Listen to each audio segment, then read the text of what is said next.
Today, we're going to explore one of the most important questions we can ask ourselves. What is justice? It's a huge idea, one that shapes our laws, our societies, and our own personal sense of what's right and what's wrong. Let's just jump right in with a really challenging thought, one that ancient philosophers wrestled with. What if justice isn't some deep cosmic truth? What if it's just a clever set of rules invented by the weaker members of society to keep themselves from being crushed by the strong? It's an idea that kind of turns everything on its head, right? And that question leads us to a problem that I'm sure you see every single day. We all say we want things to be fair, but when it comes down to it, we almost never agree on what fair actually looks like. It makes justice feel like it's just a matter of opinion, not some solid thing we can all count on. So our goal here is to get past those surface-level arguments. By the time we're done, you'll have a kind of philosophical toolkit. We're going to unpack some of the most powerful ideas from history to help you think more clearly and deeply about what fairness really means. Here's how we'll do it. First, we'll look at justice as a kind of inner balance. Then, we'll tackle that big question, was it invented or was it discovered? After that, we'll get practical and talk about how to distribute things fairly. We'll explore a fascinating thought experiment called the veil of ignorance, then zoom way out for a cosmic perspective. And finally, we'll pull it all together by answering some key questions. Okay, so let's start at the beginning, or at least near the beginning, with one of the most powerful early ideas about justice, coming to us from ancient Greece and the philosopher Socrates.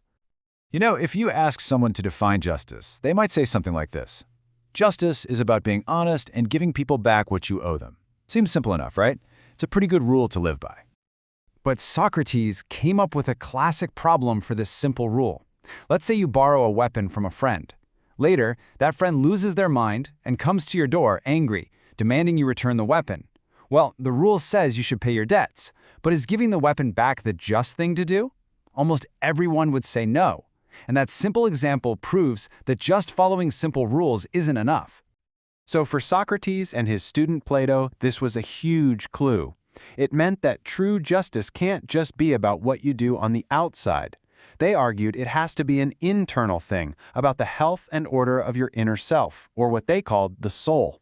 A just person, then, isn't just someone who follows rules. They're someone whose mind is in a state of harmony. Plato said this inner self has three main parts. You've got your rational part, which is your reason. Then there's the spirited part, your emotions like courage and anger.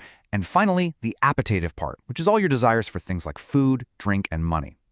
Justice, for Plato, happens when your reason is the one in the driver's seat, guiding your emotions and managing your desires. When every part is doing its job properly, your soul is just, and fair actions will just flow from that. Okay, so if justice is this inner harmony, that leads to an even bigger question. Where did the whole idea of justice even come from in the first place? Did we make it up, or did we find it? Well, throughout history, two big answers to that question have stood out. On one side, you have the idea that justice is an artificial contract. It's something we humans invented, mostly out of self-interest, just to make society work.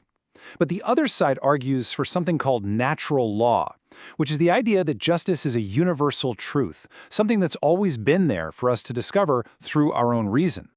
The philosopher Thomas Hobbes was a huge proponent of the contract idea.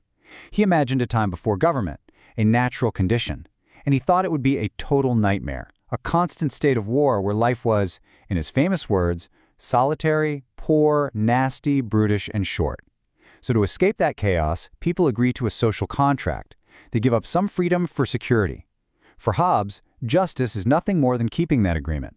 It's a practical fix for a very real problem. Now, the natural law tradition sees things completely differently.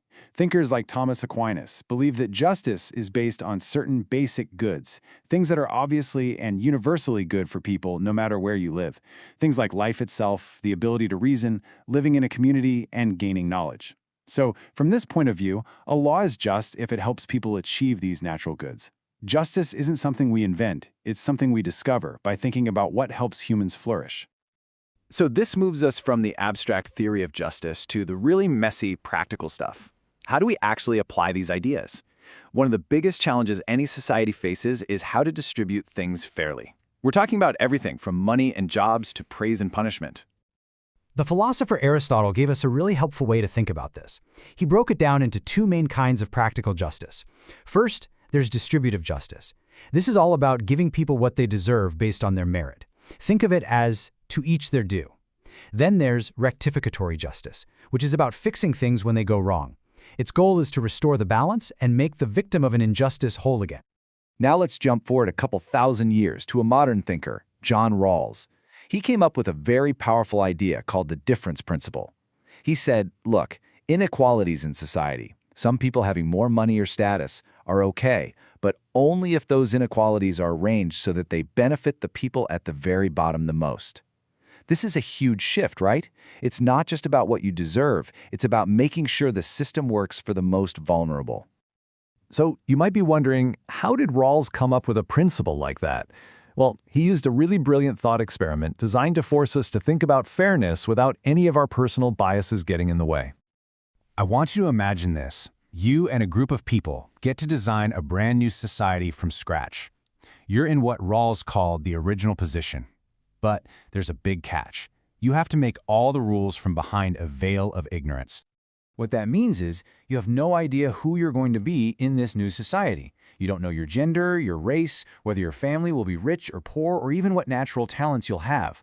Since you could end up being anyone, from the most powerful to the most vulnerable, your own self-interest would force you to design a society that's fair for everyone. You'd build in protections for the least fortunate because, well, that could be you. It's an incredible mental tool for achieving impartiality. We've looked at justice inside our own minds and inside our societies, but some philosophers have zoomed out even further to ask, is justice a fundamental principle of the universe itself? And this question leads to two totally different visions of reality. The ancient Greek philosopher Heraclitus thought that if you could see things from a God's eye view, you'd realize everything is perfectly balanced.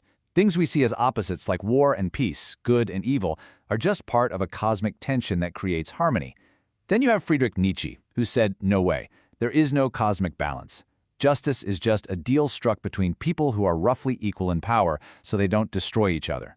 For him, all of history is just a struggle for power, for one force to become the master of another. Okay, we've covered a lot of ground, from the human soul all the way out to the cosmos. So let's try to pull these amazing ideas together and see how they help us answer some really practical questions about justice. Here's the first one. If everybody in a society follows a certain law, does that automatically mean the law is just? And the clear answer from philosophy is not necessarily. Aristotle made a really important distinction here. Sometimes a law, even if it's applied to everyone, can lead to an unfair outcome in a specific case. True justice, he argued, sometimes requires what he called equity. It's like having the wisdom to know when a rule needs to be bent a little to achieve a truly fair result. All right, and for our second big question, when we talk about justice, are we really talking about our actions, or is it more about our character, about who we are on the inside? And as we saw with Plato, some of the world's most influential thinkers believed justice starts from within. It's mainly an internal state of being, that harmony inside your soul. If you have that inner order, just actions will naturally follow. So in that sense, justice isn't just about what you do, it's about the kind of person you are. So, what is justice? Well, we've seen it can be so many things. It can be that internal balance Plato talked about. It can be Aristotle's idea of distributing things based on merit. It could be a practical social contract like Hobbes thought. Or it can be a system of fairness designed to lift up the least advantaged, like Rawls argued. And that brings us to a final question for you to think about. It seems like all these incredible ideas about justice come from one of two places. Either our pure reason, our sense of what is right in and of itself, or from practical necessity, the rules we need to get by. So how might really understanding that difference, reason versus necessity, change the way you argue for fairness in your own life and in your community? We would honestly love to hear your thoughts on that down in the comments. If this exploration was helpful for you, we'd really appreciate it if you'd like the video and subscribe for more deep dives into big ideas. Thank you so much for your time and for watching.